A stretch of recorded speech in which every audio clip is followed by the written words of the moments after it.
আসসালামু আলাইকুম রহমতুল্লাহি ওয়া বারাকাতু। আমাদের ধারাবাহিক দরসে নিজামির কিতাব সমূহের দরস আমরা ধারাবাহিকভাবে দরসে নিজামির কিতাব সমূহ দরসগুলো করছি আলহামদুলিল্লাহ। আজকে আমরা যে কিতাবটা নিয়ে শুরুতে আলোচনা করব সেই কিতাবটার নাম আমরা অনেকেই জানি, আল মুখতাসার লিল কুদুরি। দরসে নিজামির অনেক গুরুত্বপূর্ণ প্রসিদ্ধ একটা কিতাব। অনেক দৃষ্টিকোণ থেকেই এই কিতাবের মহত্ব এবং গুরুত্ব আমাদের মাঝে আছে।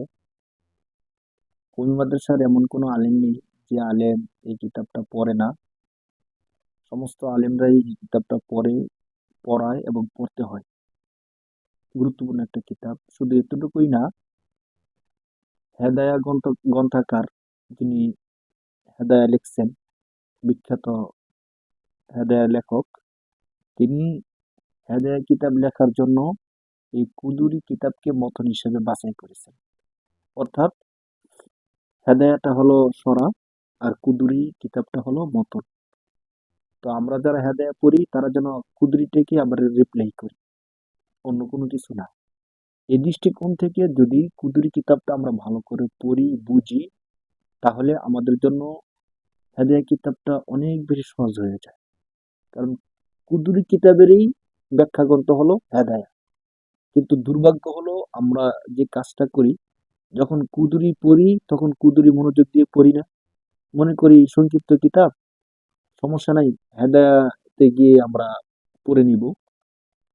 আবার যখন হেদায়া যাই, হেদায়া পড়তে থাকি মেশকাত জামাতে, তখন আবার মনে করি যত আমরা কুদুরির মধ্যে এই মাসালাগুলো পড়ে আসছিলাম, এখন এত মনোযোগ দেওয়ার দরকার নেই। তো কুদুরিতে থাকাকালীন সময় হেদায়াতে পড়বো মনে করে গুরুত্ব দিই নেই, হেদায়াতে গিয়ে পড়ে আসছে মনে করি, আর পড়ি না। যার কারণে না কুদুরি ভালো করে পড়া হয়, না হেদায়া ভালো করে পড়া হয়। যেহেতু প্রথমে পড়ানো হয় কুদুরি, এরপরে বড় ক্লাসে গিয়ে পড়ানো হয় হেদায়া। তো আমাদের তো উচিত ছিল যে কুদুরি কিতাবটাকে আমরা এমন ভাবে পড়ে নিব যে হেদায়া কিতাবটা শুধু দেখে দেখে গেলেই যেন আমাদের চলে। অথচ দুর্ভাগ্যবশত আমাদের এমন হয়, কুদুরি ভালো করে না পড়ার কারণে হেদায়া কিতাবে গিয়ে আমরা অনেক কিছুই বুঝি না। অনেক কষ্ট হয়ে যায়। মানে আমাদের কাছে হেদায়া কিতাবটা একটা পাহাড়ের মতো বোঝা হয়ে যায়। যদি আমরা কুদুরি কিতাবটা ভালো করে পড়তাম, এই কিতাবটা যেহেতু মতন মূল কিতাব আর হেদায়া হলো ব্যাখ্যা গ্রন্থ, তখন কিন্তু আমাদের কাছে অনেক কিছু সহজ হয়ে যেত। এতক্ষণে আমরা বুঝে গেছি যে হেদায়া কিতাবটা কি, কুদুরি কিতাব কি। কুদুরি কিতাব দিয়ে আমরা কেন এই দরসটা শুরু করতে যাচ্ছি এটাও জেনে গেছি। তো ইমাম কুদুরি রহমতুল্লাহি আলাই একজন প্রসিদ্ধ ফিকহাবিদ ছিলেন। তার জমানায় সমকালীন সময়ে তিনি শ্রেষ্ঠ একজন ফিকহাবিদ ছিলেন। ফিকহের মূলনীতিগুলো তার কাছে 100% আয়ত্ত ছিল। যার কারণে তিনি ফিকহ শাস্ত্রের যত মূলনীতিগুলো আছে সবগুলোকে একদম সহজে তিনি লিপিবদ্ধ করে ফেলেছেন। এই বিষয়টা তার জন্য অনেক বেশি সহজ হয়ে গিয়েছিল, যেহেতু তিনি একজন বিজ্ঞ ব্যক্তি ছিলেন। ফিকহ কি? অনেকে আমরা ফিকহ সম্পর্কে আইডিয়া না থাকার কারণে অনেক ভুল বুঝাবুঝি আমাদের মধ্যে হয়। বিশেষ করে আমাদের মধ্যে যারা প্রচলিত আহলুল হাদিস নামে আছেন, তারা এই বিষয়টা না বুঝার কারণে মনে করে যে কোরআন এক বিষয়, হাদিস আরেক বিষয়, ফিকহ আরেক বিষয়। তখন মনে করে যে আপনি কোরআন মানবেন, কোরআন হাদিস মানবেন নাকি ফিকহ মানবেন। নাউজুবিল্লাহ মিন যালিক। মানে প্রশ্নটা এমন, আপনি কি আপনার বাপের মানেন নাকি মায়ের মানেন? যদি বলেন বাপের মানি, তাহলে মায়ের অস্বীকার করা হয়। আর যদি বলেন মাকে মানি, তাহলে বাবাকে অস্বীকার করা হয়। জিনিসটা কতটা অনুচিত একটা বিষয় না? অথচ ফিকহ হলো কোরআন এবং হাদিসের সান্নিধ্যের সহজ কথা। অর্থাৎ কোরআন হাদিস বুঝার সুন্দর সহজ সুশৃঙ্খল মাধ্যম, এর নাম হলো ফিকহ। ফিকহ কি? ফিকহবিদদের পরিভাষায় ফিকহ হলো, ফিকহ এমন একটা বিষয় যেখানে আলোচনা করা হয় শরীয়তের বিধিবিধানের বিস্তারিত দলিল প্রমাণগুলো। অর্থাৎ আমি যে বিতরের নামাজ 3 রাকাত পড়বো, এশার নামাজের পরে 2 রাকাত সুন্নত পড়বো, তাকবীরে উলা বলবো, এই যে বিষয়গুলো কোরআন শরীফের মধ্যে তো আছে যে নামাজ প্রতিষ্ঠা করো, হাদিসের মধ্যে আছে নামাজ আদায় করো। এইভাবে মানে মোটা দাগের কথাগুলো দেওয়া আছে।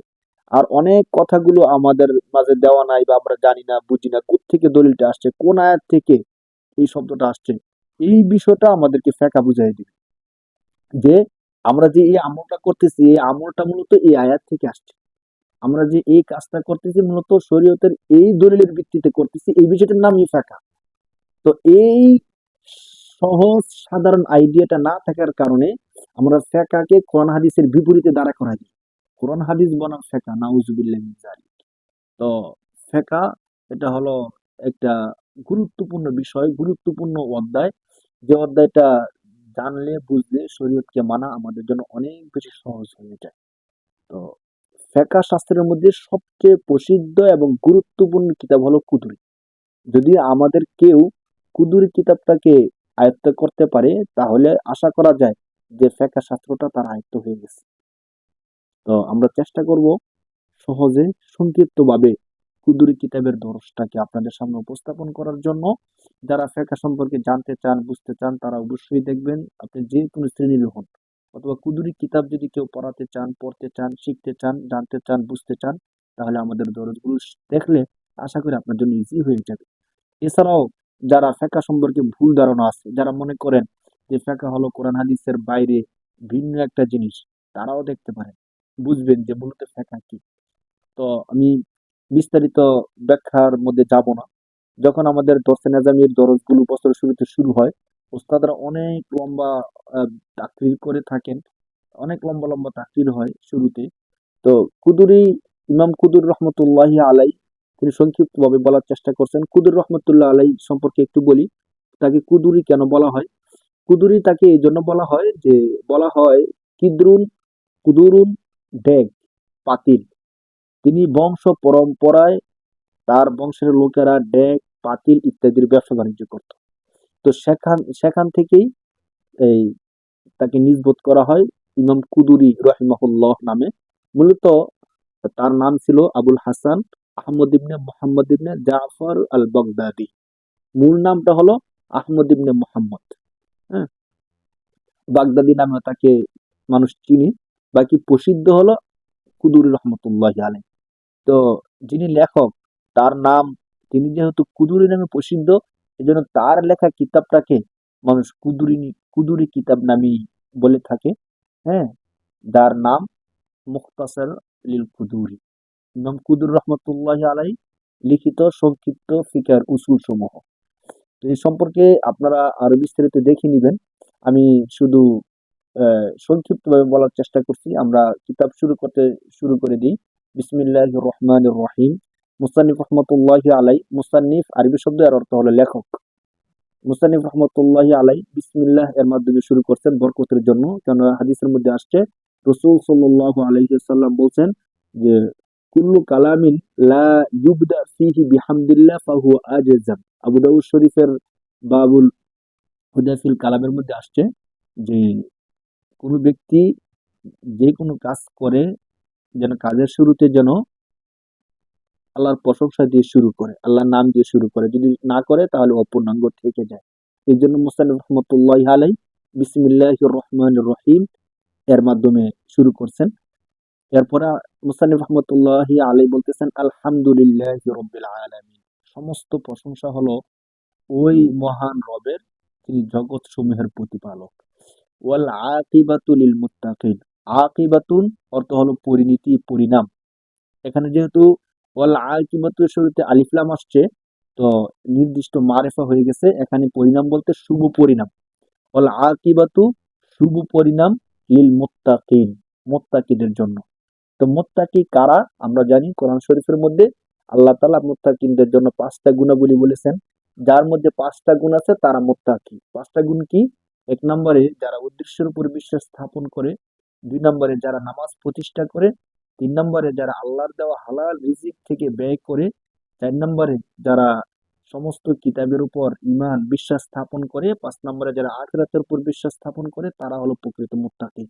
তো এখানে মুসান্নিফ বলতেছেন ওয়াল আকিবাতু লিল মুত্তাকিন, শুভ পরিণাম, পরকালে সুসংবাদ মুত্তাকিদের জন্য। ওয়াসসালাতু ওয়াসসালামু আলা রাসূলিহি মুহাম্মদ ওয়া আলিহি ওয়া আসহাবিহি আজমাইন। মুসান্নিফ রাসূল সাল্লাল্লাহু আলাইহি সাল্লামের উপর সালাতু সালাম দুরূদ পাঠ করতেছেন। ওয়াসসালাতু ওয়াসসালামু, এবং সালাম, রহমত, বরকত, শান্তি বর্ষিত হোক আলা রাসূলি মুহাম্মদ, আল্লাহর নবী মুহাম্মদ সাল্লাল্লাহু আলাইহি সাল্লামের উপর, ওয়া আলিহি, রাসূল সাল্লাল্লাহু আলাইহি সাল্লামের পরিবারের উপর, ওয়া আসহাবিহি আজমাইন, এবং তার সমস্ত সাথী সঙ্গীদের উপর। সমস্ত সাথী সঙ্গী বলতে তখনকার যারা ছিল তারা, এবং যারা রাসূল সাল্লাল্লাহু আলাইহি সাল্লামের আদর্শের ধারক বাহক, তাদের উপরও শান্তি বর্ষিত হোক, আল্লাহুম্মা আমিন। কিতাবের এই পর্যায়ে এসে মুসান্নিফ রাহমাতুল্লাহি আলাইহি বলেন, ক্বালা শাইখুল ইমামুল আজাল্লুজ জাহিদু আবুল হাসানি আহমদ ইবনে মুহাম্মদ ইবনে জাফর আল বাগদাদি আল মারুফ বিল কুদুরি রাহমাতুল্লাহি আলাইহি। ক্বালা শাইখু, শায়েখ বলেন, শায়েখ মানে উস্তাদ, লেখক। তো এখানে এই কলা, আল কওলু মাসদার থেকে কলা ইয়াকুলু, তিনি বলেছেন। তো তিনি বলতে কে? এই লেখাটা কে লিখছেন? যদি লেখক মানে মুসান্নিফ যদি লিখতেন, তাহলে তো কলা শব্দ লেখার কথা না। এখানে কলা শব্দটা কেন আসলো? এই জন্য ব্যাখ্যাকারগণ বলছেন যে মূলত বেশি সম্ভব এই লেখাটা তার কোনো ছাত্র লিখছেন, এই জন্য কলা শাইখু লিখছেন, অর্থাৎ আমার উস্তাদ বলছেন।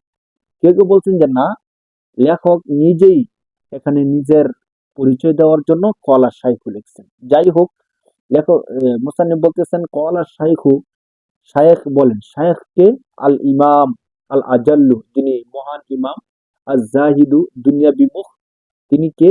আবুল হাসান আহমদ ইবনু মুহাম্মদ ইবনে জাফর আল বাগদাদি, আহমদ ইবনে মুহাম্মদ জাফর আল বাগদাদি।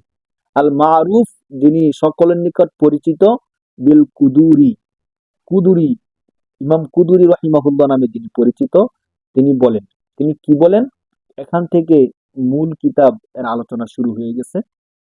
বিস্তারিত কোনো আলোচনা মোসান্নেফ করেন নাই, যেহেতু কিতাবটাকে তিনি সংযুক্ত করতে চাচ্ছেন, এই জন্য তিনি কিতাবের মূল আলোচনা শুরু করে দিচ্ছেন।